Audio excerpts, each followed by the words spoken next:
14. A suprema influência seu sistema central. Elementar, meu caro Watson. Com pedido de desculpas a Sir Arthur Conan Doyle. Uma das coisas que eu mais amo na minha atividade é a oportunidade de decifrar o mistério do comportamento humano, e assim oferecer soluções que façam uma diferença real na qualidade de vida das pessoas. Sou fascinado pela exploração abaixo da superfície para descobrir o porquê por trás do comportamento de uma pessoa, encontrar suas convicções, perguntas, metáforas, referências e valores básicos. Como meu ponto forte é a capacidade de produzir resultados imediatos e mensuráveis, tive de aprender, por necessidade, a localizar depressa os pontos de alavanca, a fim de facilitar a mudança. Todos os dias, devo viver o papel de Sherlock Holmes, investigando detalhes mínimos para juntar o quebra-cabeça da experiência singular de cada pessoa. Creio que se pode dizer que sou um detetive muito particular. Há pistas denunciadoras do comportamento humano tão evidentes quanto um revólver fumegante. Às vezes, porém, as pistas são um pouco mais sutis, e é preciso uma investigação mais profunda para descobri-las. Contudo, por mais diversificado que seja o comportamento humano, uma das coisas que me permitiu fazer o que eu faço com tanto sucesso é o fato de que, em última análise, tudo se resume a determinados padrões, constituídos por elementos básicos específicos. Se tivermos a noção desses princípios organizacionais, passamos a ter condições não apenas de influenciar as pessoas para uma mudança positiva, mas também para compreender por que elas fazem o que fazem. Você deve compreender que o estudo do sistema central, que dirige todo o comportamento humano, é uma ciência, tanto quanto a química e a física, governado por leis previsíveis e padrões de ação e reação. Pense em seu sistema central, os 5 componentes que determinam como você avalia tudo o que acontece em sua vida, como uma espécie de tabela periódica, detalhando os elementos do comportamento humano. Assim como toda a matéria física se decompõe para as mesmas unidades básicas, o mesmo acontece com o processo do comportamento humano, para quem sabe o que procurar. São a combinação e a estrutura, como usamos esses elementos, que tornam cada um de nós singular. Algumas misturas são voláteis e produzem resultados explosivos. Outras combinações neutralizam, algumas catalisam, e algumas paralisam. Bombardeados como somos por incontáveis coisas que nos acontecem todos os dias, a maioria nem mesmo percebe que tem uma filosofia pessoal, muito menos o poder de orientar a avaliação do que as coisas significam para nós. A segunda parte deste livro é dedicada a ajudá-lo a assumir o controle direto do seu sistema central de avaliação, a força que controla a maneira como você se sente e o que faz em cada momento de sua vida. A compreensão do sistema central dos outros lhe permite determinar imediatamente a essência de uma pessoa, quer seja cônjuge, filho, patrão, sócio, ou qualquer outra pessoa com quem se encontra todos os dias. Não seria um dos maiores dons que poderia ter, ser capaz de saber o que impulsiona as pessoas mais importantes para você, inclusive você próprio? Não seria maravilhoso ir além dos transtornos ou desafios com alguém, e compreender por que ele se comporta assim? E depois, sem julgamento, ser capaz de imediatamente se religar com quem a pessoa realmente é? Com as crianças, em geral nos lembramos que o mau humor indica a necessidade de um cochilo, em vez de uma disposição azeda. No casamento, é muito importante a capacidade de ver através das tensões cotidianas, a fim de que um possa apoiar o outro, e fortalecer o vínculo que os uniu. Se um cônjuge sente a pressão do trabalho, e descarrega a frustração, isso não significa que o casamento acabou. Em vez disso, é um sinal para a pessoa se tornar mais atenta, e concentrar seu foco no apoio a quem ama. Afinal, você não julgaria o mercado de ações baseado apenas num dia em que o índice médio caiu 20 pontos. Da mesma forma, não se pode julgar o caráter de uma pessoa por um incidente isolado. As pessoas não são seus comportamentos. A chave para compreender as pessoas é compreender seus sistemas centrais, a fim de se conhecer a maneira sistemática e individual de raciocinar. Todos nós possuímos um sistema ou procedimento ao que recorremos, a fim de determinar o que as coisas significavam para nós, e o que precisamos fazer em relação a eles, praticamente em qualquer situação da vida. Precisamos lembrar que coisas diferentes são importantes para pessoas diferentes, e que elas avaliarão o que está acontecendo de maneiras diferentes, baseadas em suas perspectivas e condicionamentos. Imagine-se a jogar tênis, e ter um péssimo serviço. Pela sua perspectiva, você errou. Pela perspectiva de seu adversário, Foi um grande serviço para ele. Pela perspectiva do juiz de linha, o serviço não foi bom nem mau, foi apenas dentro ou fora. O que acontece depois que fazemos um lance ruim? As pessoas começam a generalizar. E quase sempre de uma maneira enfraquecedora. Mas que péssimo serviço torna-se. Eu não seria capaz de dar um bom serviço hoje nem para salvar minha vida. É bem provável que os serviços seguintes sejam também abaixo da crítica. Depois, o trem da generalização aumenta a velocidade, passando de eu não seria capaz de dar um bom serviço hoje nem para salvar minha vida para nunca tive um bom serviço, não sou na verdade um bom tenista, parece que nunca sou capaz de fazer qualquer coisa bem e sou uma pessoa horrível. Parece absurdo, explicado assim, mas não é exatamente o que acontece em tantas áreas de nossa vida. Se deixamos de assumir o controle, nosso processo de avaliação literalmente se descontrola e nos arrebata para o padrão cada vez mais intenso de autorrecriminação. Avaliações superiores criam vidas superiores. Ao estudar as pessoas mais bem-sucedidas em nossa cultura, um denominador comum que sempre encontro é a capacidade de efetuarem avaliações superiores. Pense em alguém que você considera um mestre de qualquer coisa, no mundo dos negócios, política, direito, artes, relacionamentos, saúde física, espiritualidade. O que levou pessoas assim a atingirem o auge pessoal? O que fez o promotor Jerry Spence ganhar quase todos os casos em que atuou nos últimos 15 anos? Por que Bill Cosby parece deliciar a audiência cada vez do que entra no palco? O que torna a música de Andrew Lloyd Webber tão perfeita? Tudo se resume ao fato de essas pessoas efetuarem avaliações superiores em suas áreas de atividade. Spence desenvolveu uma compreensão superior do que influencia a emoção e decisão humana. Cosby passou anos aprimorando as referências, convicções e regras básicas sobre como usar qualquer coisa em seu ambiente como material para provocar o riso das pessoas. O domínio da melodia, orquestração, arranjos e os outros elementos permite a Weber compor uma música que nos comove ao nível mais profundo. Pense em Wayne Gretzky, do Los Angeles Kings. Ele já marcou mais tentos que qualquer outro jogador na história da Liga Nacional de Hóquei. O que o torna tão eficiente? Porque é o jogador maior, mais forte e o mais rápido da liga. Como ele próprio disse, a resposta a essas três coisas é não. Contudo, ele foi sistematicamente o maior goleador da liga. Quando lhe perguntaram por que é tão eficiente, Gretzky respondeu que a maioria dos jogadores patina para o lugar em que está o disco, enquanto ele segue para onde o disco vai. Em qualquer momento, sua capacidade de antecipar, avaliar a velocidade do disco, sua direção, as atuais estratégias e impulso físico dos outros jogadores, permite-lhe se colocar na posição ideal para marcar. Um dos maiores administradores de dinheiro do mundo é Sir John Templeton, decano do investimento internacional, cuja atuação nos últimos 50 anos é incomparável. $10.000 aplicados no fundo Templeton em seu início, em 1954, valeriam hoje $2.200.000. Para tê-lo trabalhando pessoalmente em sua carteira, você deve investir um mínimo de $10 milhões. Seu maior cliente confiou-lhe mais de $1 bilhão para investir. O que tornou Templeton um dos maiores assessores de investimentos de todos os tempos. Quando lhe fiz essa pergunta, ele não hesitou a responder: minha capacidade de avaliar o verdadeiro valor de um investimento. Ele é capaz de fazer isso mesmo com os caprichos das tendências e oscilações de curto prazo do mercado.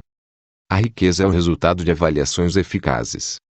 Estudei no ano passado outros destacados assessores de investimentos, inclusive Peter Lynch, Robert Prester e Warren Buffett. Para ajudá-lo em suas avaliações financeiras, Buffett usa uma poderosa metáfora que aprendeu com seu amigo e mentor Ben Graham, como uma metáfora para acompanhar as flutuações no mercado. Trate de imaginá-las, como partindo de um sujeito extremamente amoldável, Mr. Mercado, que é seu sócio num empreendimento particular. As cotações de Mr. Mercado são qualquer coisa menos estáveis. Por quê?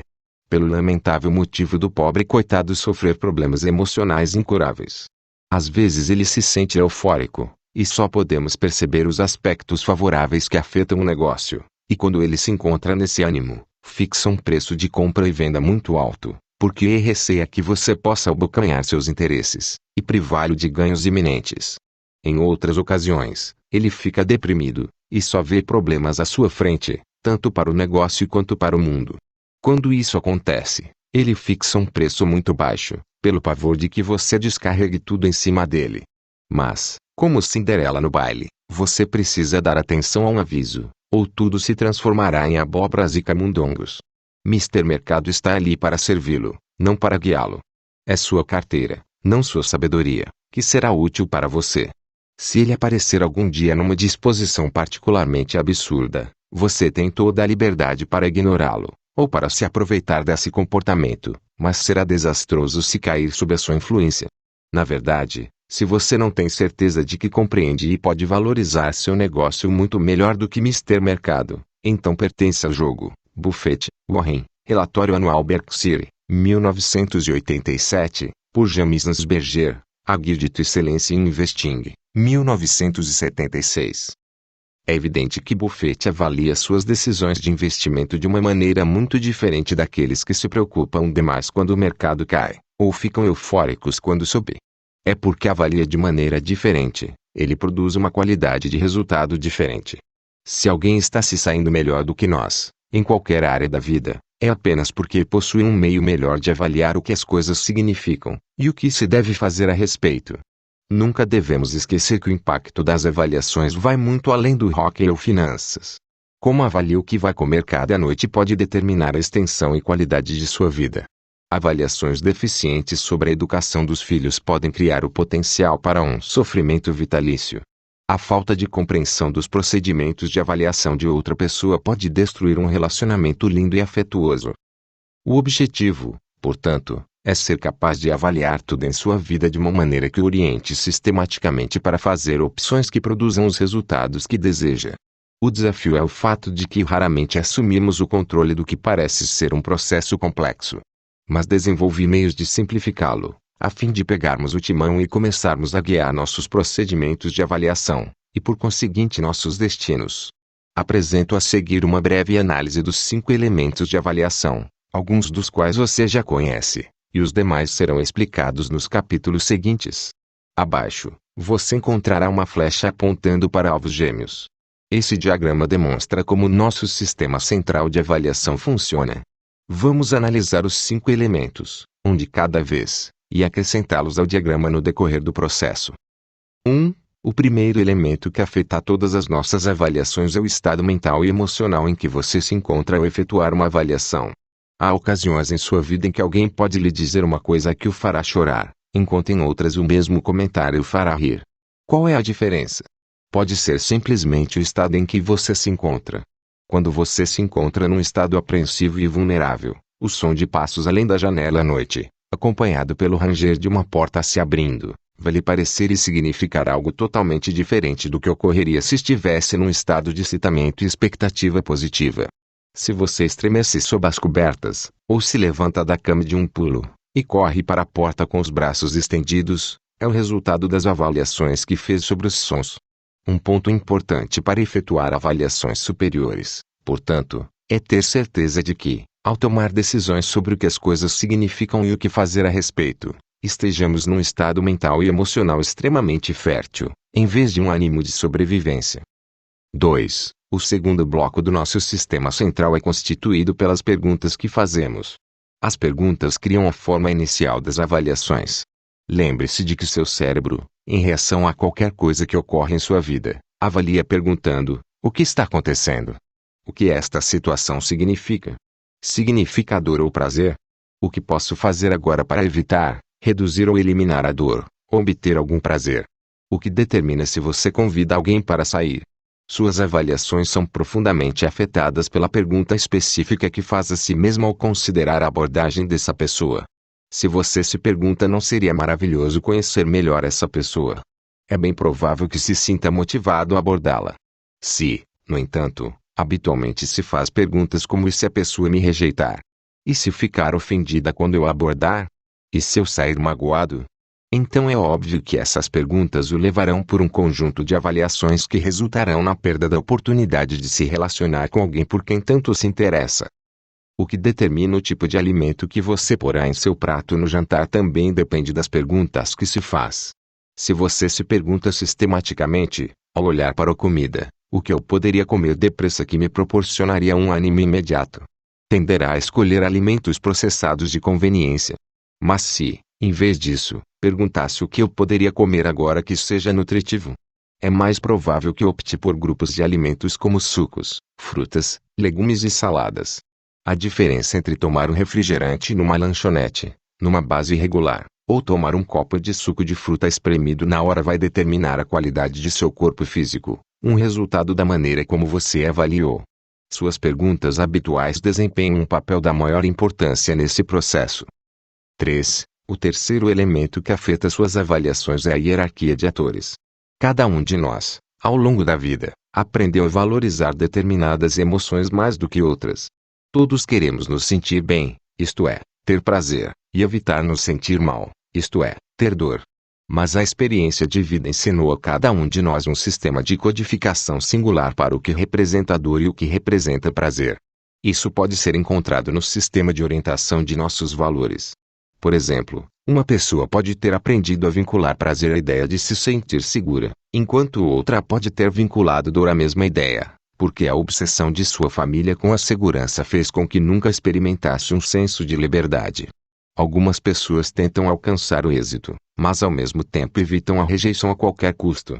Está entendendo como esse conflito de valores pode levar uma pessoa a se sentir frustrada ou imobilizada? Os valores escolhidos por você vão moldar cada decisão que tomar na vida. Há 2 tipos de valores sobre os quais você aprenderá no capítulo seguinte: os estados emocionais de prazer em cuja direção estamos sempre tentando avançar, valores como amor, alegria, compaixão e excitamento, e os estados emocionais de dor, que sempre tentamos evitar ou nos afastar, como humilhação, frustração, depressão e raiva. A dinâmica criada por esses 2 alvos determinará a direção de sua vida. 4. As convicções são o quarto elemento do sistema central. As convicções globais nos proporcionam um senso de certeza sobre como sentir e o que esperar de nós mesmos, da vida e das pessoas. Nossas regras são as convicções que assumimos sobre o que tem de acontecer para sentirmos que nossos valores foram satisfeitos. Por exemplo, algumas pessoas acreditam: se você me ama, então nunca levante a voz. Essa regra levará a pessoa a avaliar uma voz alteada como prova de que não há amor no relacionamento. Isso pode não se basear em fatos, mas a regra dominará a avaliação, e assim as percepções e a experiência sobre o que é verdadeiro da pessoa. Outras regras limitadoras similares podem ser ideias como: se você é bem-sucedido, então ganha milhões de dólares, ou se você é um bom pai, então nunca tem conflitos com seus filhos. As convicções globais determinam nossas expectativas, e muitas vezes controlam até o que nos dispomos a avaliar em primeiro lugar. Juntas, a força dessas convicções determina quando nos entregamos a uma experiência de dor ou prazer, e constituem um elemento fundamental em todas as avaliações que fizermos. 5. O quinto elemento do sistema central é a miscelânea de experiências de referência que você pode ter acesso, no gigantesco arquivo a que chama de cérebro. Nele, você guardou tudo o que já experimentou na vida. E também, diga-se de passagem, tudo o que já imaginou. Essas referências constituem a matéria-prima que usamos para produzir nossas convicções e guiar nossas decisões. A fim de decidir o que alguma coisa significa para nós, temos de compará-la com outra. Por exemplo, esta situação é boa ou má?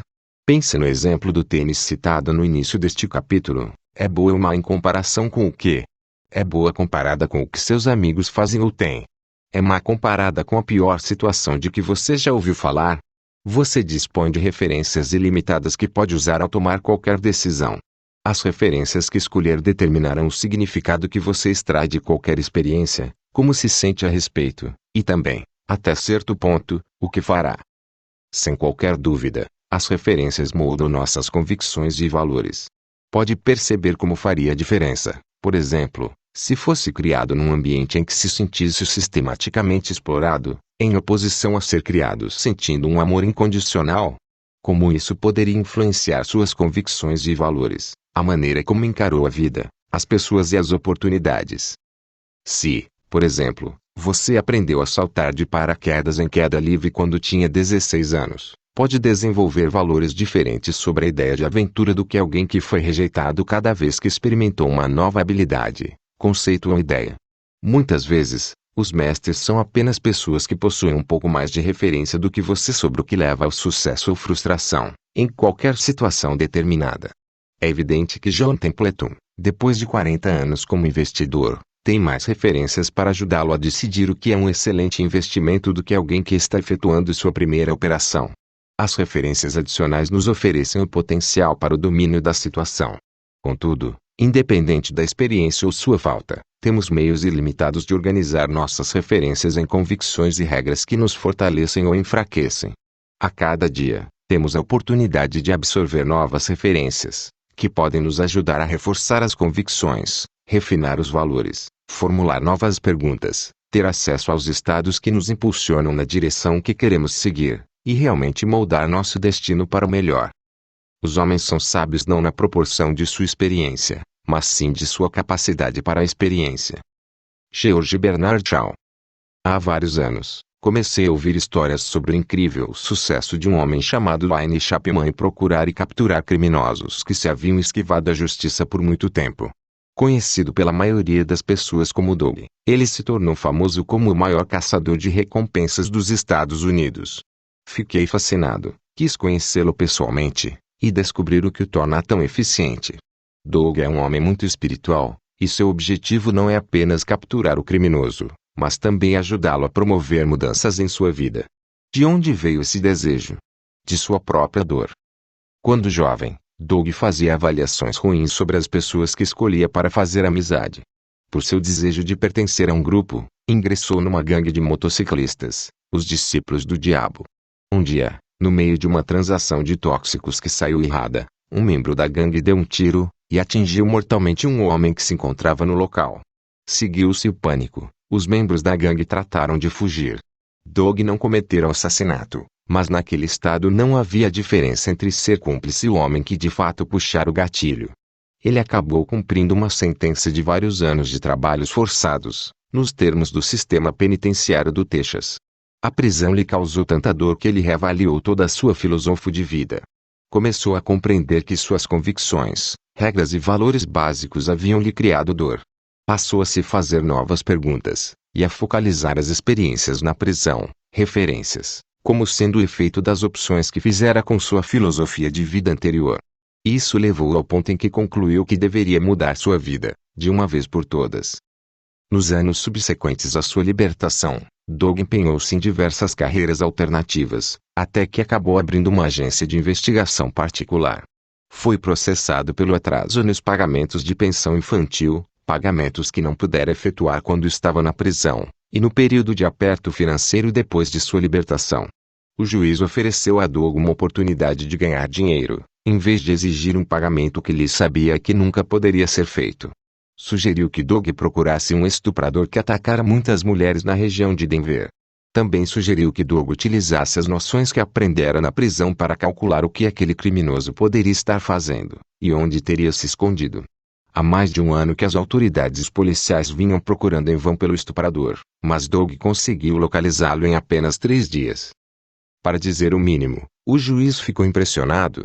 Foi o início de uma brilhante carreira. Hoje, mais de 3.000 prisões depois, Doug tem um dos melhores registros dos Estados Unidos, se não o melhor. Ele alcançou uma média de 360 prisões por ano, essencialmente, uma prisão por dia. Um fator crítico, com toda certeza, é a avaliação que ele faz. Doug entrevista os parentes ou amigos de sua presa, e por diversos meios obtém as informações de que precisa. Descobre alguns dos valores, convicções e regras habituais do homem ou mulher que está perseguindo. Passa a compreender suas referências de vida, o que lhe permite pensar da mesma maneira que a pessoa, e antecipar seus movimentos, com uma fantástica precisão. Ele compreende os sistemas centrais dos foragidos, e os resultados falam por si. 2 tipos de mudança. Se queremos mudar qualquer coisa em nossa vida, é invariavelmente uma de 2 coisas: como estamos sentindo ou nosso comportamento. Sem dúvida, podemos aprender como mudar nossas emoções ou sentimentos dentro de um contexto. Por exemplo, se você se sente apreensível sendo rejeitado como um ator, eu posso ajudá-lo a se condicionar para que não mais se sinta amedrontado. Ou podemos efetuar o segundo tipo de mudança, uma mudança global. Uma metáfora para isso poderia ser a seguinte: se quisermos mudar a maneira como seu computador está processando os dados, posso mudar o software que você usa, e assim, quando bater nas teclas, o que vai aparecer na tela estará formatado de modo diferente. ou se realmente quero efetuar uma mudança que afetará não apenas esse tipo de arquivo, mas ambientes múltiplos, posso mudar o sistema de operação do computador. Pela mudança do sistema central, podemos mudar a sua interação numa variedade de circunstâncias.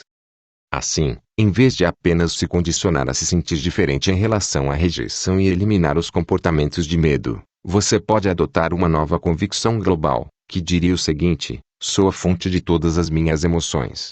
Nada e ninguém pode mudar como me sinto, a não ser eu. Se me descubro em reação a alguma coisa, posso mudar isso no mesmo instante. Se você adota essa convicção para valer, não em termos intelectuais, mas sim emocionalmente, onde a sente com certeza absoluta, pode perceber como isso eliminaria não apenas seu medo de rejeição, mas também seus sentimentos de raiva, frustração ou inadequação. Subitamente, você se torna o dono de seu destino. Ou podemos mudar seus valores, e fazer com que o valor mais alto seja o de contribuir. Neste caso, você não se incomodaria se alguém o rejeitasse, ainda haveria de querer contribuir, e através da constante contribuição se descobriria não sendo mais rejeitado pelas pessoas. Também se descobrirá impregnado por um senso de alegria e contato que talvez nunca tenha experimentado antes em outras áreas de sua vida. Ou podemos mudar seus sentimentos condicionados em relação ao fumo ou levá-lo a deslocar saúde e vitalidade para o alto de sua lista de prioridades. A partir do momento em que se tornam a maior prioridade de sua vida, o comportamento de fumar vai desaparecer, e ainda mais importante, pode ser substituído por outros comportamentos, que sustentarão seu novo valor de saúde e vitalidade, comer diferente, respirar diferente, e assim por diante. Os dois tipos de mudanças são valiosos. O foco da segunda parte deste livro é como criar essas mudanças globais, em que uma única alteração num dos 5 elementos do sistema central afetará profundamente a maneira como você pensa, sente e se comporta em diversas áreas de sua vida, ao mesmo tempo. Se você muda um único elemento em seu sistema central, há certas considerações que passará a ignorar, certas perguntas que não vai mais formular, certas convicções que o computador nem mesmo aceitará. Esse processo de criar uma mudança global pode ser uma força poderosa para mudar o destino. Elimine a causa, e o efeito cessa. Miguel de Cervantes. Há uma história que adoro contar, de um homem que se encontra parado na beira de um rio, e de repente avista alguém sendo arrastado pela correnteza impetuosa na direção de rochedos, e o ouve gritando por socorro. Ele mergulha no rio, leva o homem se afogando para a segurança, aplica a respiração boca a boca, cuida dos ferimentos, e pede ajuda médica. Ainda está recuperando o fôlego quando ouve mais 2 gritos, partindo do rio. Torna a entrar na água, efetua outra arriscada operação de salvamento, desta vez de 2 moças. Antes de sequer ter tempo de pensar, ouve mais 4 pedidos de socorro. Não demora muito e o homem está exausto, tendo salvo uma vítima depois da outra, e ainda assim os gritos continuam. Se ao menos ele tivesse percorrido uma curta distância rio acima, poderia descobrir quem estava jogando todas aquelas pessoas na água, em primeiro lugar. Pouparia muito esforço, cuidando do problema na causa, em vez do efeito. Da mesma forma, a compreensão do sistema central lhe permite eliminar a causa, em vez de se esgotar a combater os efeitos. Um dos melhores programas que já planejei é o meu seminário Encontro com o Destino, de 3 dias. Em vez dos habituais 2.000 participantes, limito esse programa a 200 pessoas. No Encontro com o Destino, trabalhamos juntos para ajudar cada pessoa a compreender exatamente como seu sistema central é formado. Essa compreensão transforma as pessoas, descobrem de repente por que sentem as coisas que sentem, e fazem as coisas que fazem. Também aprendem a mudar praticamente qualquer coisa em suas vidas. Mais importante ainda, fazemos com que projetem o que o sistema central de cada uma precisa para que possam alcançar seu supremo propósito na vida. Como podem se organizar para que, sem esforço, sejam levadas na direção de seus desejos, em vez de serem dilaceradas por um senso de valores, convicções ou regras conflitantes. Algumas das perguntas mais importantes que fazemos nesse programa são: quais são os valores que estão me controlando? E como sei quando meus valores estão sendo atendidos? E quais são meus valores? O seminário Encontro com o Destino tem contado com a participação não apenas de senadores e deputados federais americanos, executivos das 500 maiores empresas relacionadas pela revista Fortune e artistas de cinema, mas também com pessoas de todos os escalões da vida. Todos temos em comum alguns desafios. Como lidar com o desapontamento, frustração, fracasso, e determinados eventos em nosso ambiente que não podemos controlar, por mais bem-sucedidos nos tornemos. As emoções que sentimos e as ações que realizamos se baseiam no modo como avaliamos as coisas. E, no entanto, a maioria das pessoas não instituiu um sistema de avaliação próprio. As profundas mudanças que as pessoas experimentam nesse programa, em apenas 3 dias, são indescritíveis. As pessoas literalmente mudam em questão de momentos a maneira como pensam, o que sentem em relação às suas vidas, porque assumem o comando da parte do cérebro que controla a experiência de vida. As mudanças acabam se tornando emocionais, até mesmo físicas, à medida que o cérebro fixa novas prioridades para o que é o mais importante. Embora este livro não seja um substituto para o encontro com o destino, quero oferecer os mesmos instrumentos básicos que usamos nesse programa para o seu uso imediato. Com os capítulos subsequentes, você pode produzir os mesmos tipos de mudanças em sua vida, a partir de agora. Teste o que aprendeu. A fim de estimular seu pensamento sobre o funcionamento do sistema principal, farei algumas perguntas provocantes, que devem abrir as comportas de seu pensamento, e ajudá-lo a identificar como partes diferentes de seu sistema são usadas para tomar decisões. Responda a estas perguntas antes de continuar a ler. 1. Qual é a sua lembrança mais apreciada? 2. Se pudesse acabar com a fome no mundo hoje matando uma única pessoa inocente, você o farta? Por que sim, ou por que não? 3. Se batessem num poruche vermelho, deixando-o amassado, e não houvesse ninguém por perto, você deixaria um bilhete? Por que sim, ou por que não? Se pudesse ganhar $10.000 comendo um prato cheio de baratas vivas, você o faria? Por que sim, por que não?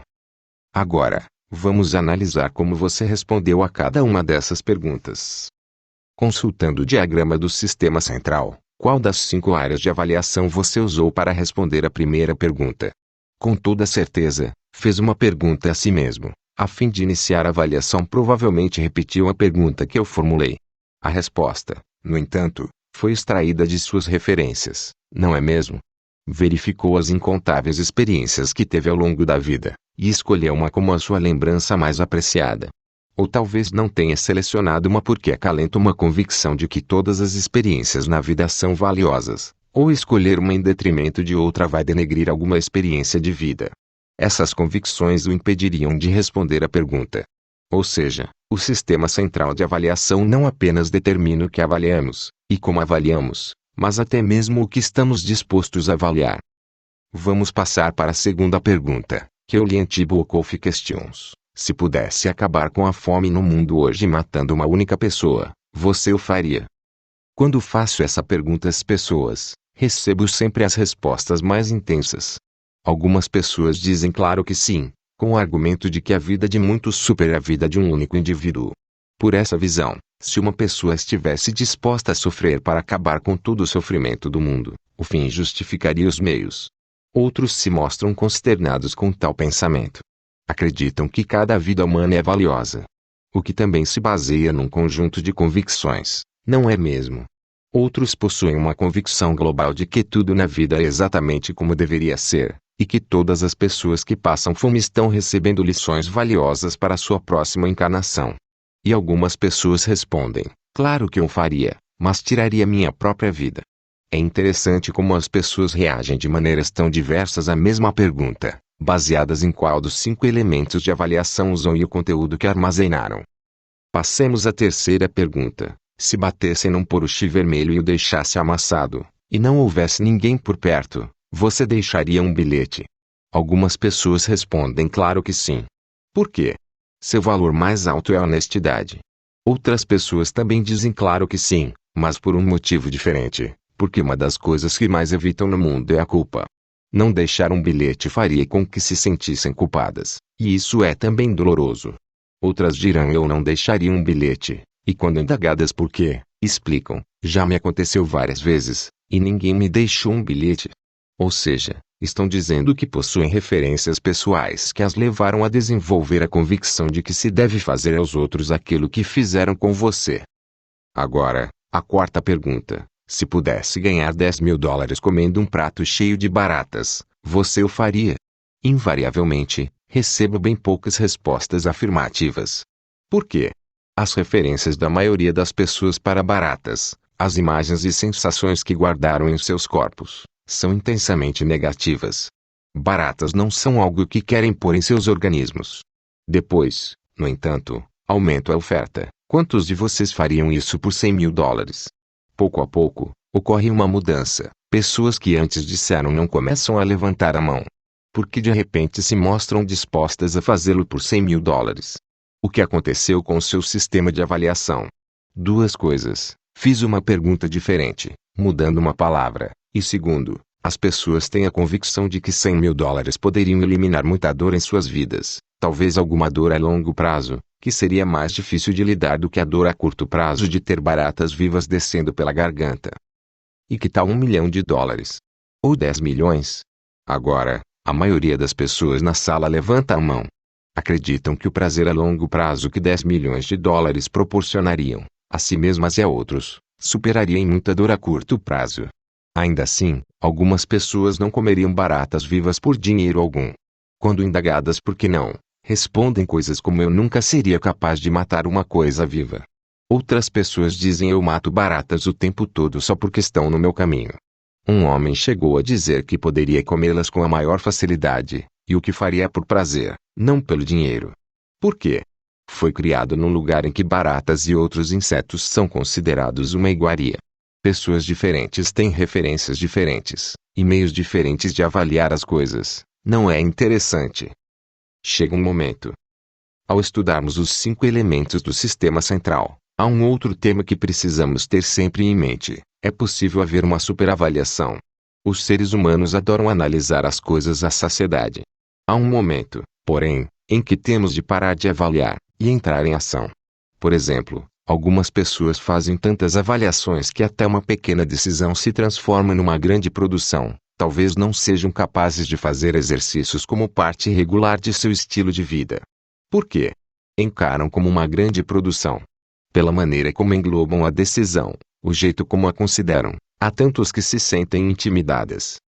A fim de fazerem exercício, as pessoas devem 1. Levantar. 2. Encontrar uma roupa de ginástica em que não pareçam muito gordas. 3. Escolher os sapatos apropriados. 4. Meter tudo do que precisam numa bolsa de ginástica. 5. Ir ao ginásio. 6. Arrumar uma vaga. 7. Subir a escada. 8. Matricular-se. 9. Entrar no vestiário. 10. Vestir a roupa de ginástica. 11. Finalmente fazer aula. Pedalar na bicicleta ergométrica. E malhar ao máximo. E depois de tudo isso, 12. Devem fazer as mesmas coisas ao contrário. Claro que essas mesmas pessoas não encontram a menor dificuldade quando chega o momento de irem à praia. Já estão com a disposição. Se alguém perguntar por quê, responderão sem hesitação: ora, para ir à praia, basta entrar no carro e partir. Não param para avaliar cada um e todos os passos ao longo do caminho, encaram tudo como um único passo gigantesco, avaliando apenas se vão ou não, sem se preocuparem com os detalhes. A avaliação excessiva de detalhes pode às vezes acarretar a sensação de sobrecarga ou sufoco. Uma das coisas que aprenderemos aqui, portanto, será como englobar muitos passos pequenos, convertendo-os num só passo gigantesco, de tal forma que você obterá o resultado que deseja no instante em que o der. Nesta parte, vamos analisar nosso sistema de avaliação, explicá-lo de uma maneira que faça sentido, e depois começar a usá-lo, em vez de ficar deliberando a respeito. Ao ler os capítulos seguintes, compreenda que tem uma oportunidade de criar uma alavanca para si mesmo, a fim de produzir mudanças que nunca antes julgou que seriam possíveis. Mas vamos aos fatos. Serei seu treinador no processo de revelar qual é o seu atual sistema de avaliação e de instituir um novo sistema central que seja consistentemente fortalecedor. Você já conhece o poder do estado e das perguntas, e agora passaremos para a terceira área de avaliações. Analisemos os NAC, o Sistema Central, a Psicologia da Mudança. Os 6 passos básicos para mudar. 1. Decidir o que você realmente quer, e o que o impede de ter agora. 2. Obter uma alavanca, associadora intensa a não mudar agora, e um prazer intenso à experiência de mudar agora. 3. Interrompa o padrão limitador. 4. Crie uma alternativa nova e fortalecedora. 5. Condicione o novo padrão até que se torne sistemático. 6. Experimente.